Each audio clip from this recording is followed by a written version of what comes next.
it's been a long wait for Shadow Generations. I mean Sonic Generations. I mean Sonato Generations. I mean Sonic X Shadow Generations. Same thing.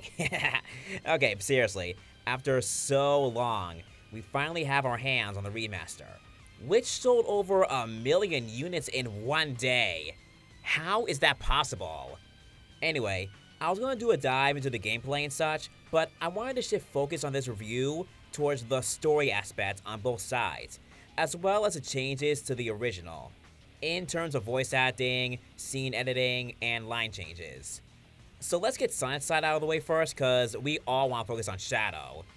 So Sonic's side is more or less the same, but there are many things that did change. For one, a lot of the scenes were edited to add in things, like the Chow, as well as editing the characters. Amy is now trying to give Sonic cupcakes instead of being shoved back by Sonic in the original. During the cutscenes when modern Sonic was saving his friends, he now has a line of dialogue after they speak, which I do appreciate because it was weird that he never said anything after saving them. Classic Eggman is now seen when being captured, but in the original, he was never seen. And Knuckles is no longer shoved back into the tree by Amy in the ending, only being slightly shoved back. Also, apparently Rouge was censored, but that's not a big deal. Some of these changes I do appreciate. I know some weren't happy about Amy being changed because it felt like they were getting rid of her love for Sonic and being over the top because it was a big part of her character and they don't like how they toned it down a lot. And that complaint still extends into the IDW comics. But honestly, I like the change because, again, back then, they kinda leaned a bit too heavily on it. I mean, we've had games where Amy outrightly says, "I'm Sonic's girlfriend." No, you're not. Or we had games where Sonic was the only thing that Amy was thinking about, like in Sonic Battle, man. And then also in Sonic X. And because of all that, I kinda found her a bit annoying. Plus, Knuckles wasn't treated as a joke this time around, thank God.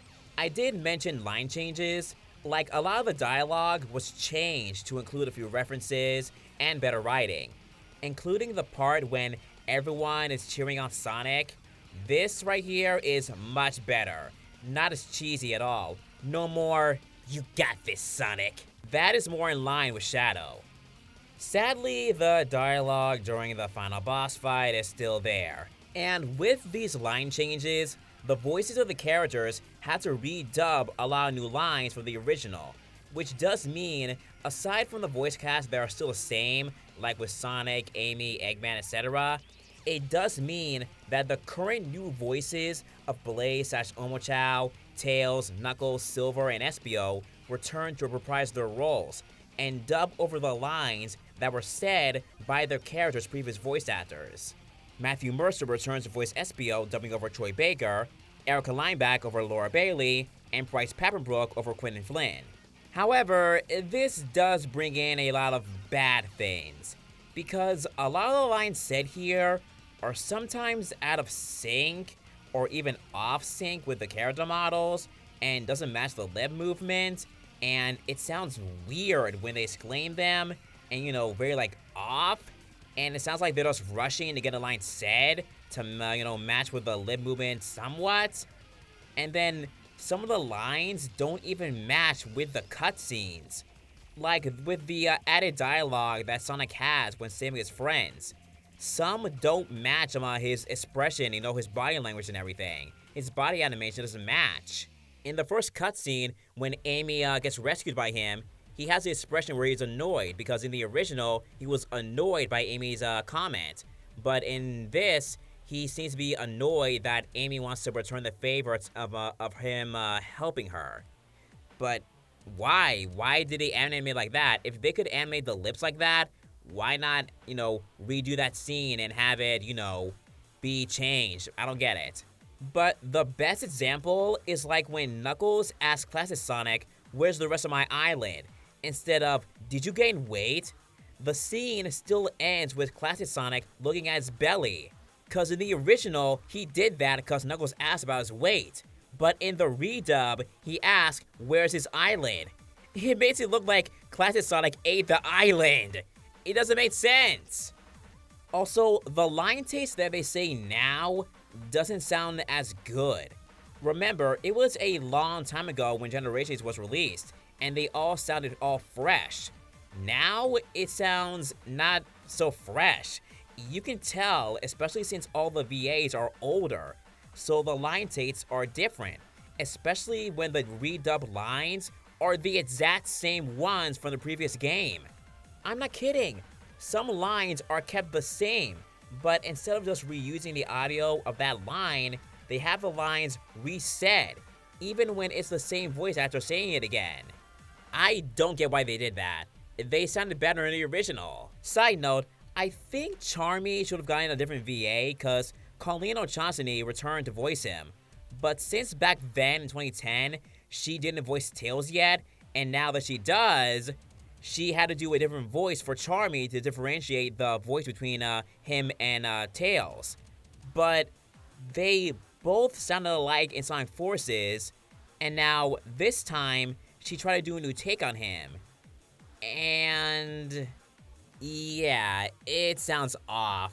And no offense to her, of course, I think we maybe should have gotten a different VA to come in and voice him. Other than that, same old, same old. I love the game. Alright, now the one you're all waiting for, the biggie, Shadow Generations. So, if you don't know, in the prologue to this game, Dark Beginnings, Shadow goes to the Ark after seeing some visions, giving him the sense that the Black Arms have returned. So he and Team Dark go to a gun base and he hops on a shuttle ship to reach it.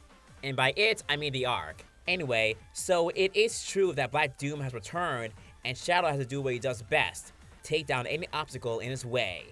But since he also got sent into white space thanks to the Time Eater, he must now venture through numerous past and future locations and control his new powers to defeat Black Doom. But along the way, he comes across Maria and Professor Gerald before the incident on the Ark. Yeah, a lot of emotions in this story. Before we get to the finale, I will drop more things and tidbits that we come across in this game. For one, we meet up with Omega, Big, Cubot, and Orbot, and also Rouge. Omega and Big were characters that people were wondering where they were during these events back in the original game, but I'm pretty sure back then they had no intention on using them. As an example, Sonic Freeriders. Cubot and Orbot, they were left behind by Eggman, but we find them here. And their mission, by the way, ugh, headache. Anyway, I am glad to see them here. Okay, so this is technically the first time that Big and Shadow interact with each other, and I'm pretty sure Shadow did a small smirk smile when coming to him. That is so nice. Also, apparently Big said he came across Princess Elise, and he met Maria while in white space. Aww. Some other tidbits are about Professor Gerald's sons, plural, and apparently Maria has a little sister? What? Why do I get the feeling we're gonna meet her one day? Also, Maria now canonically knows Sonic's existence. And speaking of Sonic, we come across him. Now, we do not fight him, which sucks, but it's understandable, because, you know, in the original, he won against Shadow, and he tasted the emerald. But we find out that Shadow let him win on purpose, as he doesn't want to beat him with his new powers. He wants to beat him on equal terms. And apparently, the yellow emerald that Sonic got, it wasn't the real one. He gave him the fake Chaos Emerald.